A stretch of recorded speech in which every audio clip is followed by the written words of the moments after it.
sebagai jawaban akhir dari sebuah pertaruhan. Keberhasilan tugas adalah segala-galanya. Selamat bertugas. Semoga Tuhan beserta dengan kita. Selesai.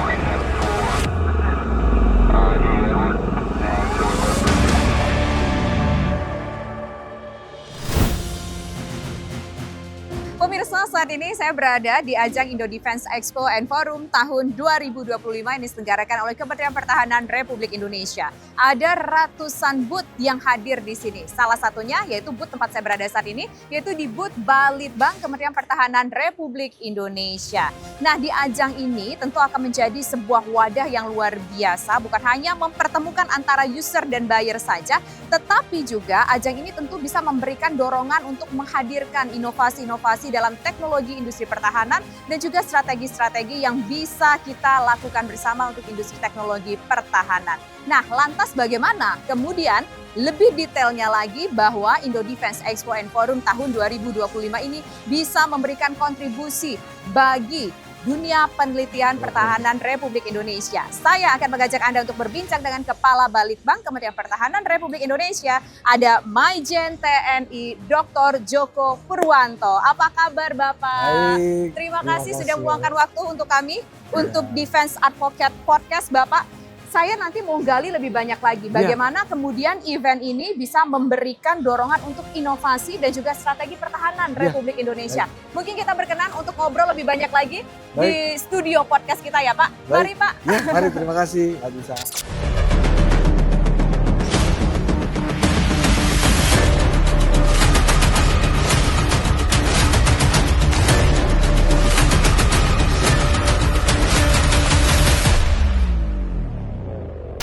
Halo pemirsa, Sobat Kemhan, Anda menyaksikan Defense Advocate Podcast bersama saya, Tisa Noveni. Di pertengahan tahun 2025 ini, Kementerian Pertahanan menyelenggarakan sebuah event akbar yang luar biasa, yaitu Indo Defense Expo and Forum tahun 2025.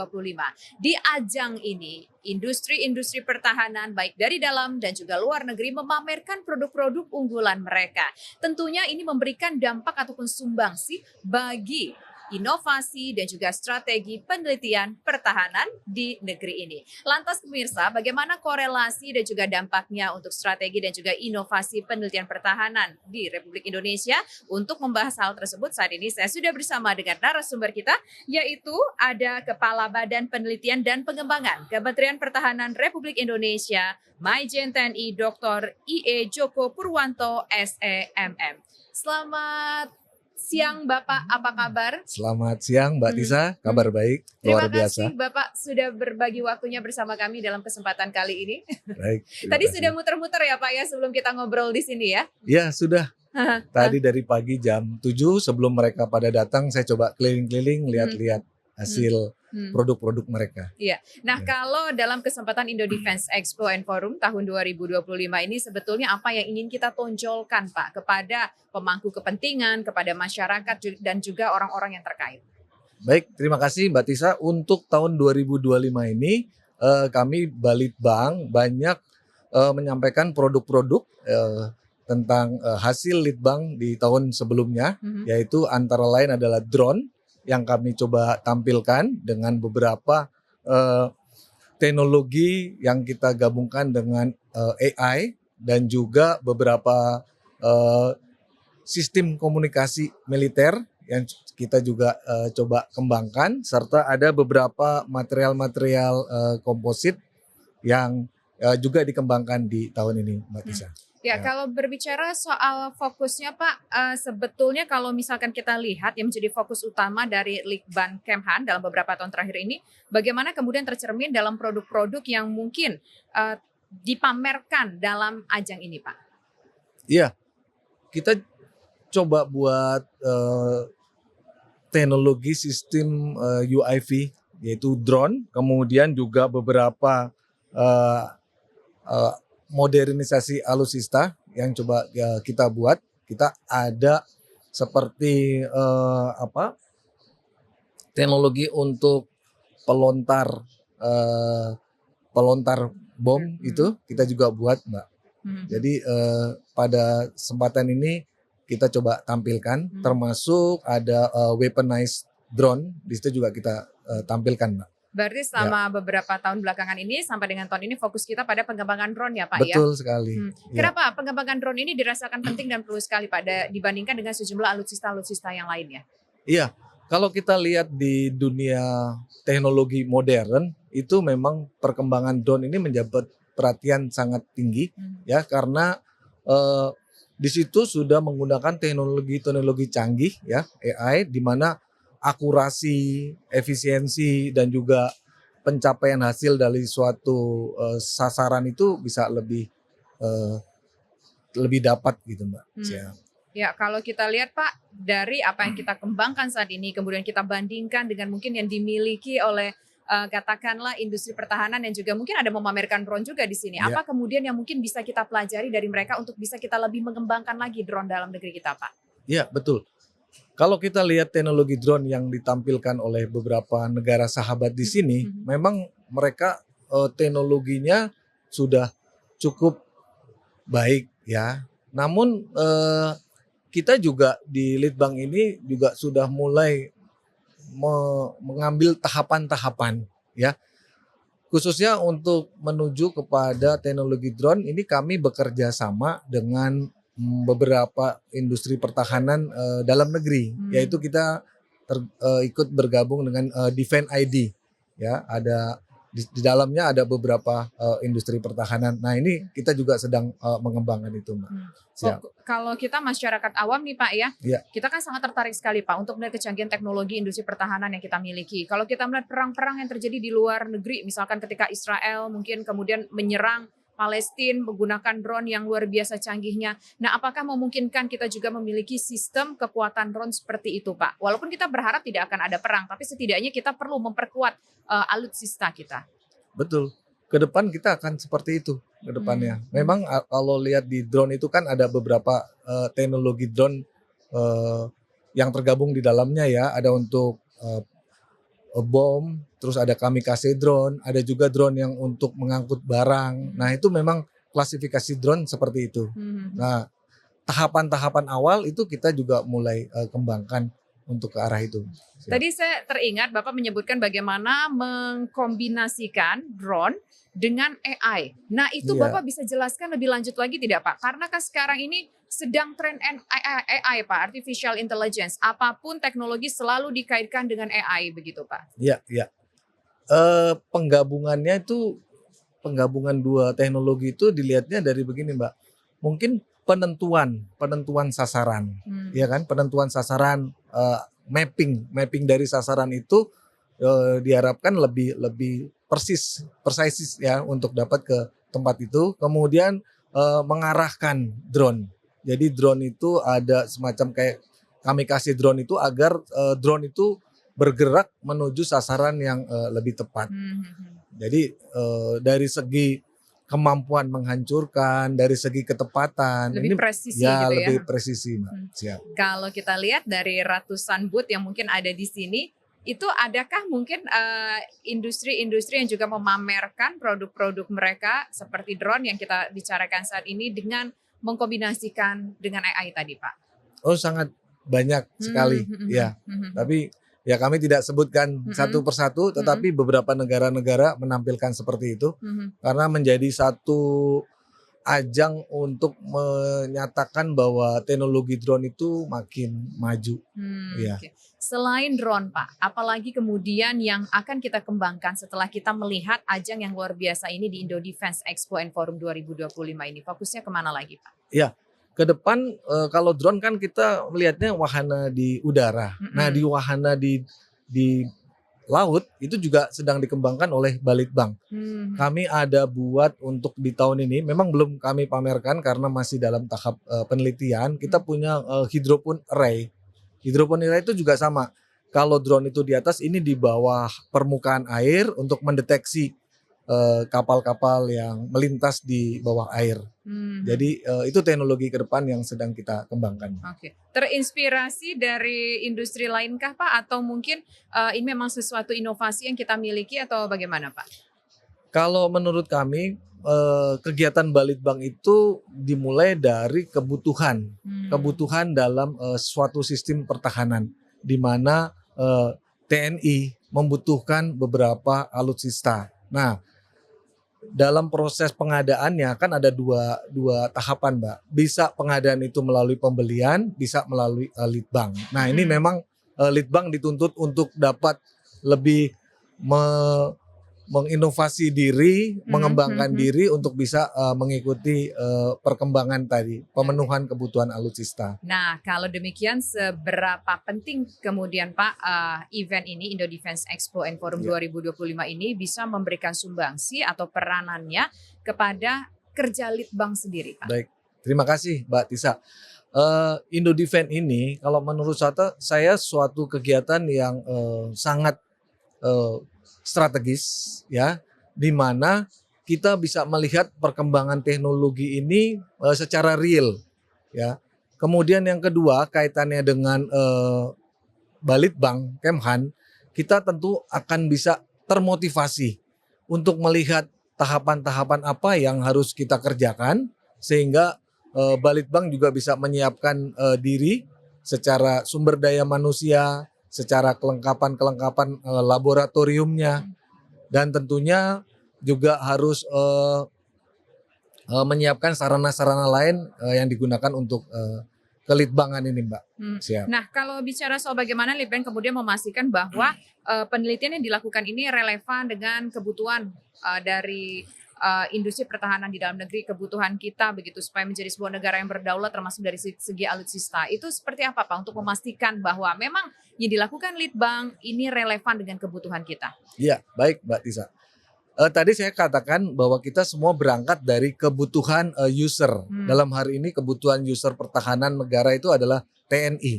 Nah, melalui kebutuhan itu mereka menyiapkan suatu produk namanya Renbud, rencana kebutuhan. Nah, dari rencana kebutuhan itu kita analisa, kita pelajari, kemudian kita juga adakan forum-forum teknologi bersama dengan user tadi, ya.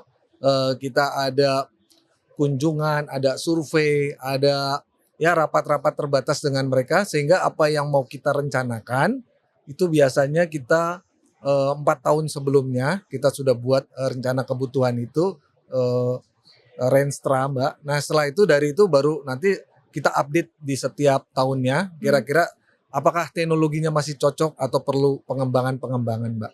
Kira-kira seberapa penting kemudian peran Litbang ini dalam perkembangan industri pertahanan di tanah air? Ya, terima kasih Mbak Tisa. Litbang ini menurut saya suatu ujung tombak untuk perkembangan sebuah teknologi pertahanan. Jadi Balitbang ini menjadi navigator untuk pengembangan teknologi pertahanan. Jadi melalui hasil Litbang ini kita bisa mengetahui seberapa besar suatu teknologi itu bisa kita kembangkan di negara kita ini, ya. Beberapa teknologi baik yang darat, laut maupun udara. Memang dengan Indo Defense ini kita jadi bisa melihat, memposisikan diri seperti apa kekurangan kita, seperti apa sumber daya manusia kita, seperti apa prasarana yang belum kita miliki. Dan tentunya ini menjadi step-step kita ke depan untuk bisa kita kembangkan. Oke. Nah, kira-kira langkah konkret apa Pak kemudian yang bisa kita lakukan untuk mewujudkan hal yang kita harapkan bisa terrealisasi? Iya. Sebenarnya kita akan membuat suatu ekosistem pertahanan yang baik itu seperti apa. Nah, kami sudah berkoordinasi dengan Defense ID. Kebetulan Defense ID ini dari PT LAN akan membuat satu ekosistem pertahanan seperti apa. Nah, setelah mendapat ekosistem itu, kita akan tahu nanti kebutuhan-kebutuhan peralatannya seperti apa. Nah, kemudian setelah itu baru kita nanti kembangkan tahapan-tahapan yang akan kita buat. Jadi kalau di Litbang itu kita mengenal adanya triple helix. Triple helix itu adalah pemerintah, kemudian industri pertahanan, dan satu lagi adalah user. Nah, dari situ kita akan merumuskan kebutuhan teknologi seperti apa yang kita inginkan. Ya. Nah, tadi kan Pak Kepala mengatakan dengan adanya Indo Defense Expo and Forum ini kita Ya. bisa melihat ke dalam. Ya. Bagaimana kemampuan kita, sumber daya kita, apa Ya. yang kurang dari kita, apa yang bisa kita kembangkan, Ya. begitu ya. Nah, Ya. dari catatan-catatan Pak Kepala, apa yang mungkin harus menjadi perhatian kita? Apakah sumber dayanya? Apakah mungkin dari aspek-aspek lainnya atau bagaimana Pak Kepala? Ya, semua aspek itu akan berkolaborasi secara bersama. Ya, sumber daya manusia kita akan mendapatkan transfer of teknologi. Jadi beberapa barang yang kita adakan secara pembelian itu ada salah satunya TKDN itu transfer of teknologi. Nah, dari transfer itu kami mengirim peneliti-peneliti ke sana untuk belajar teknologi roket, teknologi kapal selam, maupun teknologi-teknologi kendaraan darat. Nah, setelah kami mempunyai kemampuan, baru kita belajar. Sama halnya dengan kita mungkin ingat ada pengadaan KFX, IFX, kan kami juga mengirim tuh dari PTDI, ada mengirim ke sana beberapa engineer dari sana, kemudian dari Balitbang sendiri juga bekerja sama dengan PTDI untuk melihat teknologi yang didapat. Nah, kalau bicara soal kita punya transaksi, katakanlah dengan industri alutsista di mancanegara, kita kirim peneliti-peneliti kita, orang-orang pintar dari tanah air. Sebetulnya mereka yang terpilih untuk dikirim tersebut, apakah hanya belajar dari segi operasionalnya seperti apa, atau mungkin sampai perintilan-perintilan ke dalamnya, teknologinya seperti apa, kemudian kita coba ambil ilmunya dan coba kita kembangkan di Indonesia, seperti apa, Pak Kepala? Iya. Kalau teknologi-teknologi yang umum, yang common itu rata-rata sumber daya manusia kita sudah cukup mumpuni. Jadi yang kalau kita ambil adalah kunci-kunci teknologi. Jadi ada beberapa kunci teknologi dalam setiap pengembangan alutsista itu yang coba kita pelajari. Ya. Jadi kita bisa kembangkan di sini tidak hanya bagaimana how to operate, tapi juga bagaimana kita bisa membangunnya, begitu ya Pak Kepala ya. Betul. Nah Pak Kepala, tadi kan Pak Kepala mengatakan sudah ada penandatanganan kerjasama, tapi itu kan dari industri alutsista di dalam negeri. Nah sejauh ini dari ajang Indo Defense Expo and Forum 2025, apakah kita juga sudah punya tanda tangan MOU begitu antara Litbang, Kemhan RI dengan sejumlah industri-industri pertahanan yang mungkin membuka booth-nya juga di sini? Ya, baik, terima kasih Mbak Tisa. Untuk teknologi dalam negeri kami jelaskan dulu. Tadi pagi kami menandatangani MOU kerjasama dengan Defense ID melalui PT L Trans. Jadi PT L Trans itu sudah kita MOU kerjasama. Beberapa item kegiatan sudah ada dalam konsep kita untuk segera dilaksanakan dan harapannya di tahun ini bisa terrealisasi. Sedangkan dengan industri di luar negeri, kami kerjasama dengan KNDS. KNDS kami coba bekerja sama dengan sana. Kebetulan mereka punya teknologi munisi kaliber 120 mm.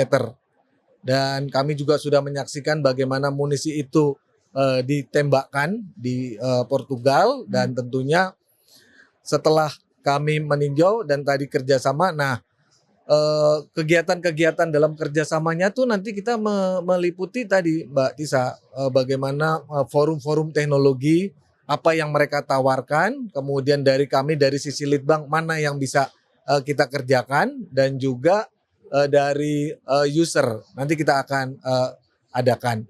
Rencananya yang sudah kita setting itu sekitar bulan September kami akan bertahap melaksanakan kegiatan itu. Dan juga beberapa lokakarya kami akan coba. Selain itu juga perlu kami sampaikan kerjasama dengan KNDS itu kemarin kami tanda tangannya di forum ini juga dengan CEO dari KNDS Prancis. Nah itu selain transfer of knowledge, mereka juga akan transfer of manufacture ke PT Pindad. Jadi melalui kerjasama itu ada kerjasama lain yang juga lagi dibuat transfer of manufacture. Pembuatan munisi 120 mm itu akan dikerjasamakan dengan PT Pindad. Tapi mungkin juga menjadi pertanyaan masyarakat awam di Indonesia yang tertarik. Kalau bicara soal alutsista ini kan masyarakat Indonesia semuanya tertarik. Nggak hanya para mereka yang berbackground militer saja. Tapi kita masyarakat Indonesia itu suka begitu mendengarkan cerita-cerita soal militer, kecanggihan alutsista. Nah, untuk menjalin kerjasama tersebut, apakah kita memang konsepnya harus punya transaksi dulu, untuk transaksi jual beli dulu baru mereka mau melakukan transfer knowledge dan transfer teknologi, atau mungkin ya sudah mekanisme hanya sebuah seperti MOU atau agreement saja sudah cukup untuk itu? Ya, terima kasih Mbak Tisa. Beberapa negara menawarkan tanpa adanya kontrak, tetapi mereka tetap mau melakukan itu Mbak, melalui MOU tadi. Jadi beberapa negara senang gitu kalau teknologinya bisa dipahami oleh negara lain, dan ini yang kita tangkap untuk menjadi suatu menambah wawasan kita Mbak. Sebagai potensi kita begitu ya. Betul. Tapi di tengah potensi kita bisa menjalin kerjasama yang baik dengan mancanegara untuk pengadaan alutsista, penelitian, pengembangan strategi dan juga inovasi alutsista kita, penelitian pertahanan kita. Tapi mungkin ada juga kendala yang mungkin misalkan dihadapi. Bagaimana kemudian hasil penelitian itu mungkin agak sedikit berbeda dengan kemampuan produksi kita. Nah, lantas bagaimana menjembatani antara itu, Pak? Produksinya kita butuh A, tapi kemampuan hasil penelitiannya kita misalkan butuh A, tapi ternyata kemampuan produksi kita belum bisa mencapai di level A tersebut. Iya, ya betul sekali Mbak. Semua produk-produk yang ada ya di negara-negara lain maupun di kita, itu semua berawal dari lead bank sebenarnya Mbak. Pada awalnya mereka juga tidak produksi jadi Mbak. Mereka sudah beberapa kali mengadakan penelitian-penelitian dan baru mendapatkan hasil yang baik. Nah, kalau menurut saya, kalau hasil lead bank itu digunakan oleh user, tentunya akan ada feedback kepada kami. Oh, ternyata kurang ini, kurang itu. Nah, dari feedback itu kita bekerja sama dengan user untuk menyempurnakannya. Ya, tentu kita akan menggandeng beberapa industri yang punya kemampuan secara spesifik tentang teknologi itu. Tapi kuncinya hasil lead bank hendaknya digunakan oleh user dan kita mendapat feedback untuk diadakan evaluasi perbaikan. Oke. Seperti kita lihat, maaf Mbak, sekarang kan Bapak Presiden Prabowo itu sangat concern terhadap industri dalam negeri. Dan pada kali ini beliau meluncurkan produksi kendaraan untuk pandu. Ya, itu kan suatu langkah yang sangat strategis untuk pengembangan industri pertahanan. Dan tentunya dari situ nanti Pindad akan semakin maju dan semakin berkembang, Mbak. Siap. Ya, kalau demikian kita sudah mendengar apa saja upaya yang dilakukan, bagaimana pula potensinya untuk pengembangan inovasi dan juga strategi yang dilakukan. Tapi ada tidak mungkin tantangan-tantangan terbesar yang dihadapi Litbang Kemhan RI? Iya, kalau dari segi teknologi, kan tadi kami sudah sampaikan kita akan menggandeng beberapa teknologi supplier teknologi yang memberikan ilmunya kepada kita, Mbak. Kalau yang kemudian yang kedua, tantangan terbesar ya apabila hasil lead bank ini masih jauh dari keinginan user, itu menjadi tantangan kami memang untuk segera mengadjust agar tidak jauh sekali dengan keinginan user. Kalau dari segi kebijakan pemerintah ini udah terbuka sangat lebar. Pemerintah bahkan selalu mendorong kepada kami untuk mana hasil produksi yang bisa segera kita gunakan. Dan Defense ID itu juga sudah mendorong untuk adanya percepatan hasil teknologi yang bisa digunakan. Ya. Nah, kalau melihat perkembangan teknologi global yang saat ini semakin pesat, peluang apa saja sih yang kemudian bisa dimanfaatkan oleh Litbang Kemhan untuk memperkuat pertahanan nasional? Iya, kami coba belajar dari teknologi-teknologi yang sekarang sedang maju, Mbak. Sekarang yang lagi menjadi tren kan tadi seperti kami katakan ada teknologi drone, Mbak. Itu kami akan coba perdalam lebih bagus ya. Dan di sini saya lihat banyak sekali yang menampilkan tentang drone tadi, Mbak. Baik drone kamikaze drone untuk surveillance maupun drone untuk pengangkut barang. Ya, itu yang akan kami kejar untuk segera bisa dipahami dan dipelajari. Ini juga cukup menarik, ada beragam jenis drone begitu ya. Ya. Itu yang sedang kita kejar, kita pelajari, dan syukur-syukur kalau kita optimisnya bisa memproduksi sendiri gitu dengan menyerap teknologi yang mungkin dari hasil kerjasama tadi. Fokus kita tuh sebetulnya dari sekian jenis drone tersebut, yang mana dulu Pak yang menjadi prioritas kita Pak? Apakah drone untuk surveillance atau mungkin drone untuk alat angkut begitu, atau untuk mengangkut barang, atau apa gitu Pak? Ya, luar biasa nih Mbak Tisa, ini udah belajar ini pertahanan ini. Jadi kalau kita bicara keadaan geografis Indonesia Mbak, itu kan konturnya sangat beragam ya. Tentu perlu suatu pengamatan yang sangat detail terhadap kontur tadi. Jadi kalau Mbak bilang mana yang prioritas, saya pikir yang prioritas adalah yang surveillance Mbak. Ya, surveillance ini sangat penting, dan dengan kontur-kontur tadi itu juga bisa digunakan sebagai alat relay komunikasi. Jadi tidak hanya untuk surveillance, untuk pengamatan, tapi juga bisa kita kasih alat untuk relay komunikasi. Ya kan, selama ini seperti macam satelit tapi yang di bawah Mbak. Siap. Itu yang harus kita kembangkan lebih lanjut lagi, melihat contouring Indonesia. Kita juga tanahnya cukup, topografinya cukup beragam-ragam, bermacam-macam Pak ya, dari Sabang sampai Merauke berbeda-beda, dan kita sebagai negara yang berdaulat tentu kita harus tahu bagaimana untuk melihat kekuatan di daerah kita masing-masing, seperti itu ya Pak ya. Nah tadi kan Bapak sudah menyampaikan sejumlah kerjasama yang dilakukan dengan penandatanganan MOU. Ada lagi tidak Pak mungkin bentuk kerjasama yang sudah kita lakukan sejauh ini, ataupun yang akan kita lakukan dalam waktu dekat? Ya, beberapa industri memang sudah mengejar kita untuk mengadakan kerjasama Mbak. Tapi kembali lagi, dalam bekerja sama itu prinsipnya kan saling menguntungkan. Nah ini yang sedang kami pelajari ya, agar kerjasamanya itu bisa sama-sama menguntungkan. Tetapi setelah Indodefense ini banyak yang bisa kita kolaborasikan bersama Mbak. Siap. Bagaimana kemudian dalam event ini, dalam Indodefense Expo and Forum 2025 ini, mungkin ada tawaran-tawaran kerjasama. Kita memastikan bahwa tawaran kerjasama tersebut betul-betul menguntungkan pihak Indonesia, Pak. Iya, terima kasih Mbak Tisa. Memang kalau kita lihat sekilas, tawaran kerjasama itu pasti menggiurkan, Mbak. Dalam hal ini memang kami terima dulu apa yang akan mereka kerjasamakan. Transfer of knowledge kah? Transfer of manufaktur kah, atau transfer kegiatan lain yang mendukung pengembangan teknologi pertahanan kita. Nah setelah kami terima, tentu kami juga akan gunakan perangkat-perangkat kami yang ada, Mbak. Di Kementerian Pertahanan ini kan ada Direktur Kerjasama Internasional. Nah di mana mereka juga bekerja sama dengan beberapa atas pertahanan di negara tersebut. Nah tentu kami juga harus melihat secara secure apakah perusahaan tersebut tidak punya kepentingan-kepentingan khusus yang membahayakan kedaulatan Indonesia, Mbak. Jadi kerjasama teknologi juga tetap harus dilindungi secara diplomasinya, Mbak. Oke, terakhir Pak, dari Litbang Kemhan sendiri, kita melihat acara yang luar biasa ini, Indodefense Expo and Forum 2025.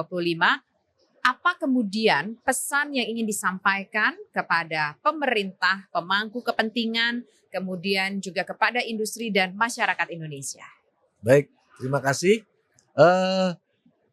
Kepada pemerintah tentunya ini menjadi suatu apresiasi kami Pak, bahwa melalui forum Indodefense 2025 ini banyak industri-industri pertahanan negara sahabat yang bisa berpartisipasi aktif di sini. Kemudian untuk bagi kami Litbang tentunya ini menjadi ajang untuk memotivasi diri, ajang untuk mengembangkan diri untuk lebih baik dari beberapa aspek yang kami miliki. Tadi kami sampaikan ada SDM, ada manufaktur, ada kemampuan-kemampuan lain yang harus kami miliki. Dan tentunya untuk user ini juga sangat baik untuk mengetahui ya kekuatan teknologi dari negara-negara lain.